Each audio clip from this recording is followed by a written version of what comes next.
Hi everyone, this is Stephanie and I'm going to take you through the editing video for the potato sack pose. I have gone through all of the imagery. Oh my gosh, there comes an email. I've gone through all of the imagery from both Tuesday and Thursday, and we're going to be working with baby Mika here. So she was our almost 3-weeker, beautiful little clone of her mommy that came in from Waterloo for Thursday's class, and such a lovely little baby. So for example, when I'm looking at imagery, I'm going to talk to you a little bit about culling and what I'm looking at. I'm in ACR right now. For those of you using Lightroom, you'll do your culling and editing in Lightroom, but this is ACR. So we have a couple of images here that we're going to be looking at, and what I usually do is I go back and forth through the images to just see how much movement there is in the image itself. So you can notice here how the head did tilt on this image in between. Okay, so when you're editing, you want to look for things that are fairly close. This one's fairly close. I think more so I moved than the baby did.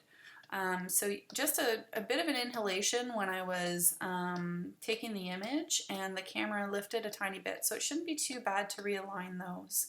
So I'm going to take those and open those up into ACR.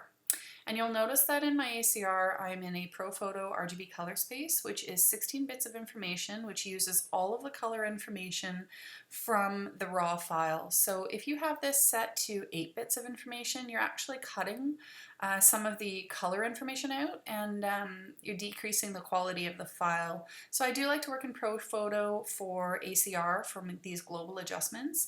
And then I work in Adobe RGB once I'm into Photoshop, just because the ProPhoto color space takes a really long time working with it in Photoshop. You'll see that pinwheel happening all the time as you're waiting for your elements and actions to function. So if you're working in Lightroom, you're in Melissa RGB, so you're already working in 16-bit information, so don't worry about that.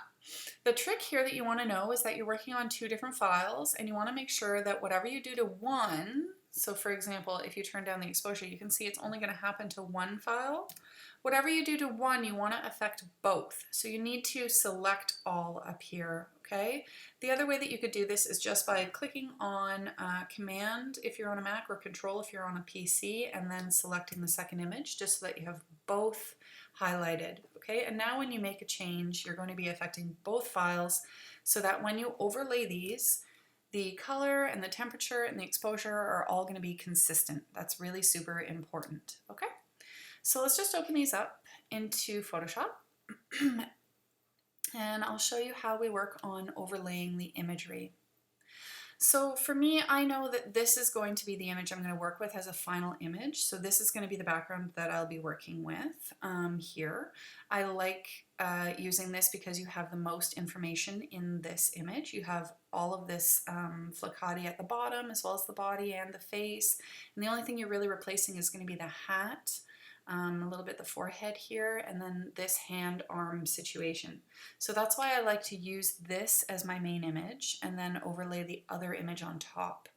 Now, when you're doing so this is my other image, and I'm just going to pull it away, and then I'm going to take that layer. So this layer belongs to this file here. Okay, so I'm going to grab that layer and I'm going to throw it on top of my other one. So you can see now we're back into that original file, and I have 2 layers now. I have the underneath layer and the overtop layer, so both hand positions. You can tell that they're not 100% aligned though.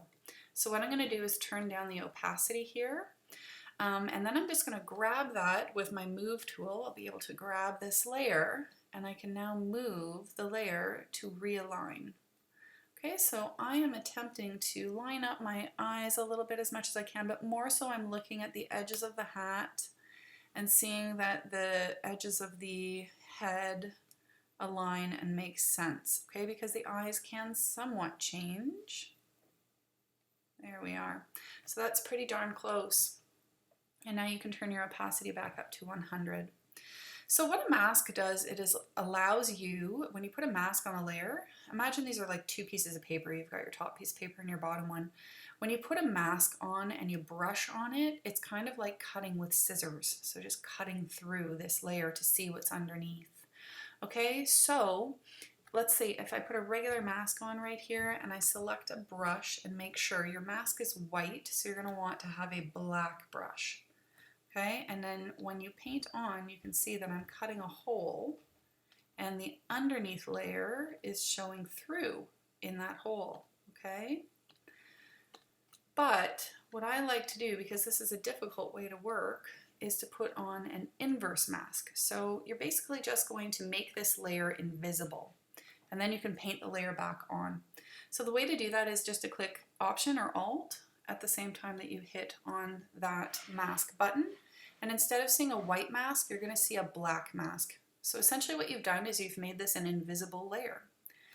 Now with your brush, you're going to want to use a white brush. So I just shortcut key pressed X to switch my colors. Okay, and when I brush through, I'm going to be brushing this layer back on now. Okay, instead of cutting through, I'm brushing on. All right, and I'm basically just going to brush around and replace where the hand currently exists. Okay, so it's going to be as simple as this. There we go. And the hands are gone. Okay, here the hat isn't exactly 100% aligned, so there we go. Just fill in right there. And that's it.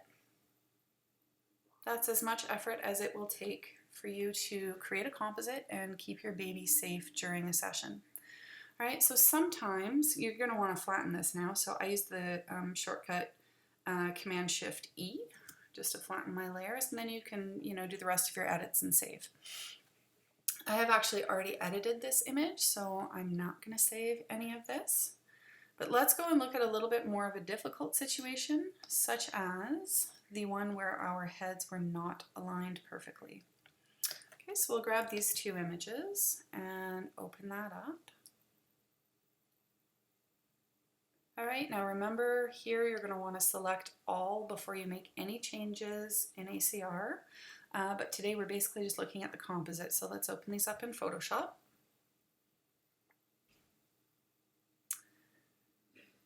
All right, so here's the image that we're primarily going to be working with, and I'm going to overlay the other one. Okay, so just grab that, separate it, and now take that layer and throw it on top. Okay, so you can see now that the head is not aligned. So decrease the opacity again, and sorry about that. What you're going to want to do is grab your move tool, okay, and you're going to look at aligning. Now we're going to have to do a bit of a tilt here. So if you click on one of the edges and then just lock your proportions, you should be able to now tilt and realign. And that's fairly close. Okay, so hitting enter to save that change, increasing my opacity. Now I'm going to toss my inverse mask on. So I'm hitting Option or Alt and then clicking on the mask so that you're making that layer invisible. And I'm going to press B as a shortcut to open my brush. It's white. Usually I like to pick a soft brush, no hardness to it, so it's very feathered around the edges, 100% opacity. And I am just going to brush her little head back on and get rid of the hand. Okay, now down here I'm going to, because the ear is so close, I'm going to increase my hardness a bit. And I'm also going to decrease size. Great, and now I'll just soften around the edges of that. And you can get larger with your brush as you get further away.